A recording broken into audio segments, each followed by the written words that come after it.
Hello everybody and welcome to the Derek Ruby Show. I am your host, the previously mentioned Mr. Ruby, and I've been promising you guys this for a long time. The game has been out since May 25th. It is now June 23rd. So this is my review of Friday the 13th, the game. If you're a fan of the Friday the 13th franchise, you won't be disappointed. This is a very authentic Friday the 13th experience. The Jasons look fantastic, they're very detailed. The look of the cabins and the feel of all the maps is incredible, as well as the counselors. You can tell Gun Media and IllFonic take a lot of time with their character models. But besides all that, let's just look at the gameplay itself. When you are a counselor, there's a certain level of fear and anxiety as you run through the maps.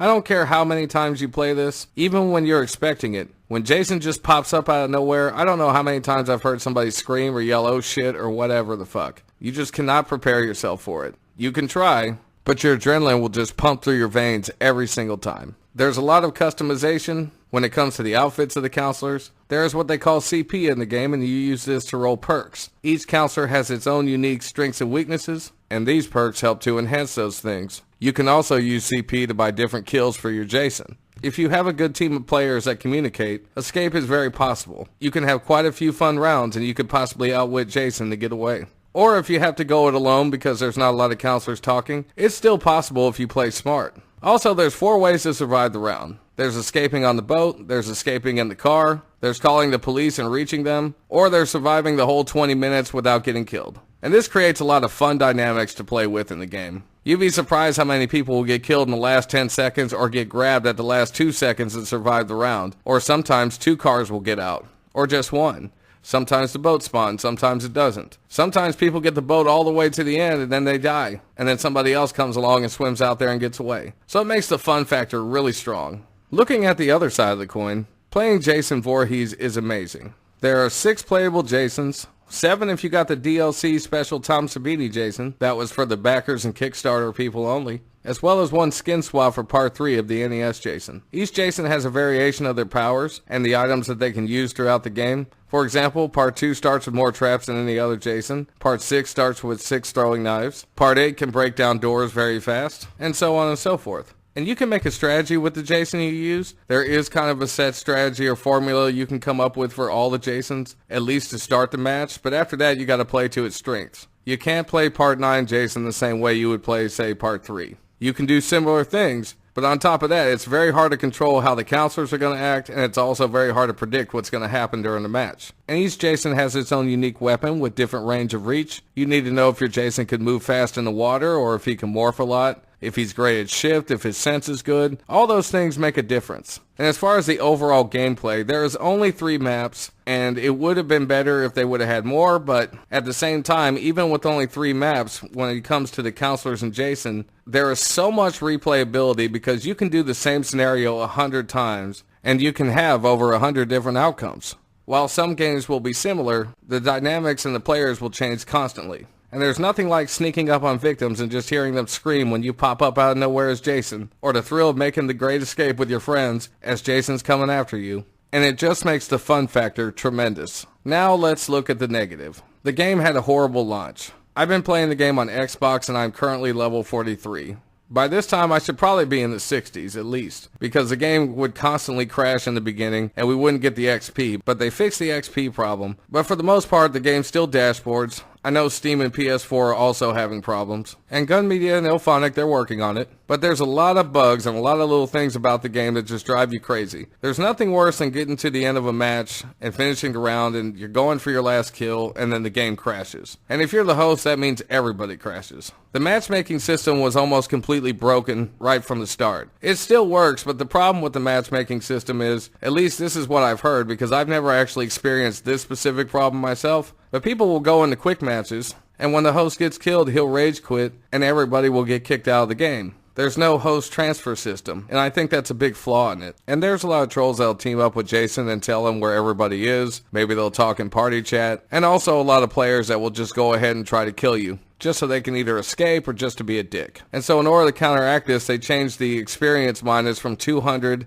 to 1,000 points. So this means if you accidentally run over your friend or you shoot him trying to help him when Jason grabs him, you're going to lose 1,000 points that round. So maybe you'll get 1 XP if you're lucky if you actually made an escape. Possibly, I think at the most I've seen is about 59. At least that's myself personally. I think one person said they got like 101 or something like that. But I think a happy medium of more like 600 would be better. I also thought it might be a good idea. Maybe if you kill somebody and you lose 1,000 points, maybe they'd get it. But then again, people would run in front of the car all the time trying to do that. I don't know. Or perhaps the person you killed should have the option to take your points away from you, whether or not they know it's a legitimate accident. But it's just some ideas I'm throwing out there. Some of the other annoying glitches are if you call Tommy Jarvis, which is a character that you can bring into the game after somebody either dies or escapes, and they come back to help out, sometimes he gets glitched and then nobody can play him. And so the killer, even if he kills everybody else, he has to go and find Tommy Jarvis and then knock him off. Also, some other negatives. The car seems to spawn in the same spots every single time. I think it would be much better if the car spawned in the woods or maybe behind the houses, because they don't have any batteries or anything. I mean, I don't know about you, but every time I go camping, I just take my battery out of my car and throw it right into a random cabin.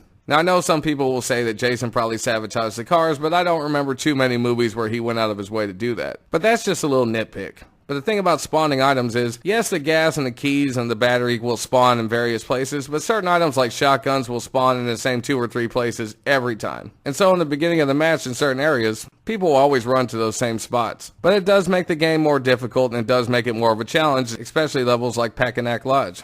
With that being said though, the maps are huge. There's a lot of places to go and you never feel like you're in a confined area, unless you're trapped in a cabin or somewhere of that nature. And the attention to detail on the cabins and the houses is amazing. Another problem I have is the random system for who gets to be Jason.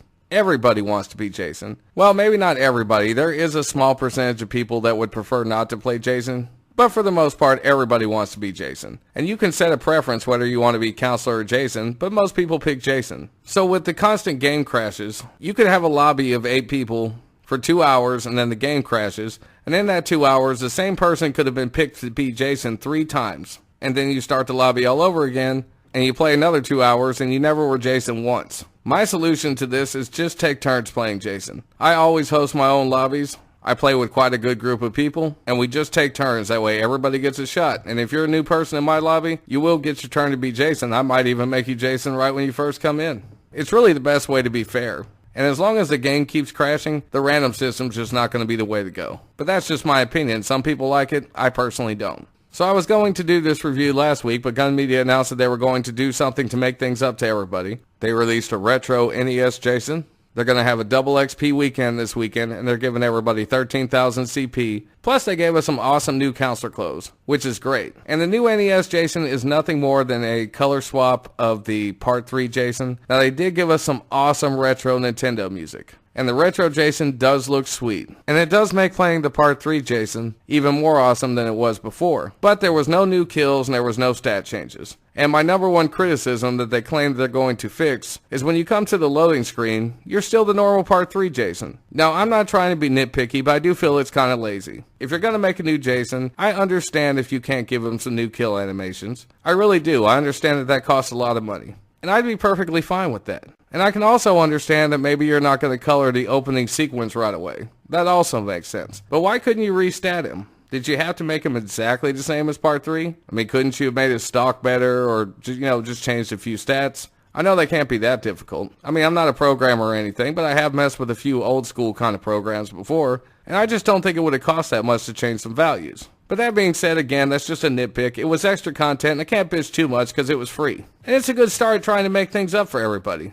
Because it's still, at the end of the day, they put a lot of work in the game, and it is an awesome game. And I love it. That's why I spend so many hours of my life playing it. And who knows that maybe they'll restat him in the future. Maybe they'll change some things up. Maybe they'll get some kills for him. I don't know. I'm not in their head. I don't know what their plans are. But Gun Media and Ilphonics seem to surprise us quite a bit, so I wouldn't just go ahead and throw a big fit about this. So overall, finally, the verdict. What do I think of Friday the 13th, the game? So to be fair, the fanboy in me wants to just tell you that it's a 5-star game. But for credibility's sake, I won't. But what I will say is it has the potential to be 5 stars. So if you're a Friday the 13th fan, this captures all the elements of the movies. So for you, it could be a 5-star game anyway. The other thing that could make it a 5-star game is when I look at the replayability and the fun factor and all the dynamics and how many times you could just keep playing it. And believe me, I played hundreds of games at level 43 at this point. You can just have so many different outcomes all the time and it just never gets old. So that alone makes the game worth well over its $40 price tag, and I definitely would say it's worth $60. But from just a pure gamer perspective, all the glitches, the dashboarding, the game crashes on the multiple platforms and things of that nature, you would be looking more at a 2.5 to a 3-star game, if I was just basing it off that alone. And don't get me wrong, sure there's a lack of maps, I really feel like they should have launched with about 5, but when you look at the details of those maps and how big they are, and you look at the details of the characters and you see the love that they put into the game, those aspects of it do kind of make it 5 stars again. So if you're looking for an awesome Friday the 13th experience, or you just like horror games in general and want to have a lot of fun with your friends, I definitely would recommend you go out and pick up this game. But overall, I would give Friday the 13th the game 4 stars. But if they keep fixing things just right, it'll be 5 stars in no time. So thank you guys for listening to the Derek Ruby Show. You can follow me on Facebook, Instagram, Twitter, and Twitch. And as always, have a good one, and I'll see you guys next time.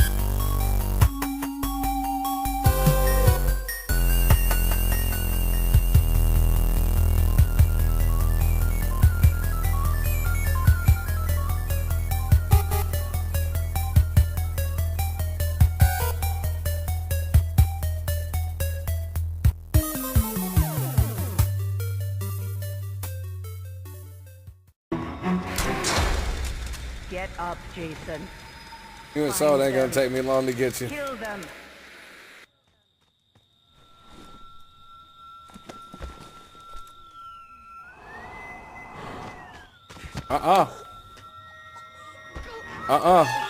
Nope. I told you it'd be fast. It wasn't bullshit. Because there's no stairs on that side.